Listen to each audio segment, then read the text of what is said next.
Greetings folks, it's Sarah with Obadiah's, and today I am in Serbia at the MBS factory, and I am here to show you guys the thermal Vulkan model. Now this is basically the only kind of stacked style thermal wood cook stove that we sell. Now don't get this confused with the other Vulkan. We do have another hydro model by ABC, also called the Vulkan.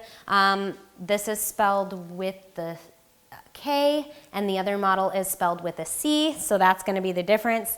The ABC model does not have a baking oven though, so it would just be sold as a regular hydro boiler type stove. Hydro models do require water to be circulating through them at all times, which means a pump is required. Because the pump is required, that means you do have to have electricity. If you have a power outage, you will not be able to operate your stove. So if you are off grid, a hydro model is probably not your best option. This model is going to be rated to burn both wood and coal. Because this is a coal unit, it does make it EPA exempt. So this stove will be labeled and sold as a coal stove in North America.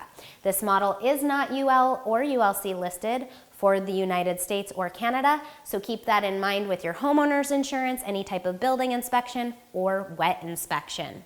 So, inside the firebox here, we do have complete gasketing around the door and the glass. Inside the unit is going to be a steel lining on the sides, the rear, and the top. That is because this is a hydro model. So up at the top of the unit here, we do have water tubes going across the top of the unit horizontally, and then those water tubes are going to circulate the water down the sides of the unit. So this is going to be different than the base models, which are going to have that cast iron lining. Because this has water inside of it, it does not require that cast iron lining for heat protection.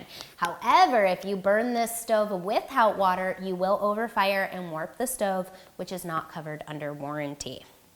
Directly below the unit is going to be your ash pan cleanout and also your grate control located right here.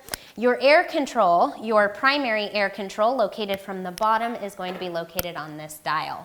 You do have a damper control here as well, which will circulate the heat around the oven. Inside the baking oven here, it is going to be fully enamel lined. Again, super easy to keep clean.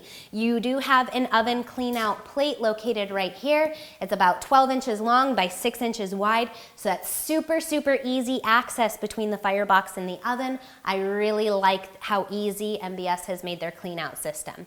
It does come with an enamel pan, not a wire rack, and this is actually going to be true for all of the MBS products, which is similar kind of like to the Lenortica stoves. So if you want that wire rack or you want an extra pan to be able to bake multiple things at the same time, please order that separately. And then let me just check. This unit has 2 different levels of adjustability. It's got a nice wide and also fairly tall on the oven as well, so you should easily be able to fit a turkey pan in here. Here you can see the enamel oven. This is the oven clean out that I'm talking about, so you can see that's a huge panel, which is going to make it so easy to keep your oven area clean. We got nice gasketing on the doors here. Good quality gasketing on the firebox door around the glass here. You can see the silicone sealant that they use. So this is going to be inside the firebox. So you can see your cast iron grate. These are going to be your air hole for combustion air. This is how the air comes up from down below using your damper control right here. As you can see, there's no protection, no cast iron lining on the sides or the rear of the stove. Again, it has to have water circulating through it at all times. Damper control. The surface of the stove is going to have this soapstone on it. Now, one thing I would say with this being a cook stove, with the oven being on the top of the stove and then having the soapstone on the top as well, I haven't actually burnt this model, but I would say you're going to have probably pretty low temperatures up here. Like you're not going to really be able to fry bacon or something like that. Maybe if you were doing a slow simmer, a soup, a stew, chili, something like that would be excellent. And then again, this is going to be a top vent, and all of the MBS stoves will take a 6-inch flue. I hope you guys found this video overview helpful. If you guys like the videos, don't forget, give them a quick thumbs up, click the subscribe button in the corner of the channel. Thank you guys for watching. Have a wonderful day.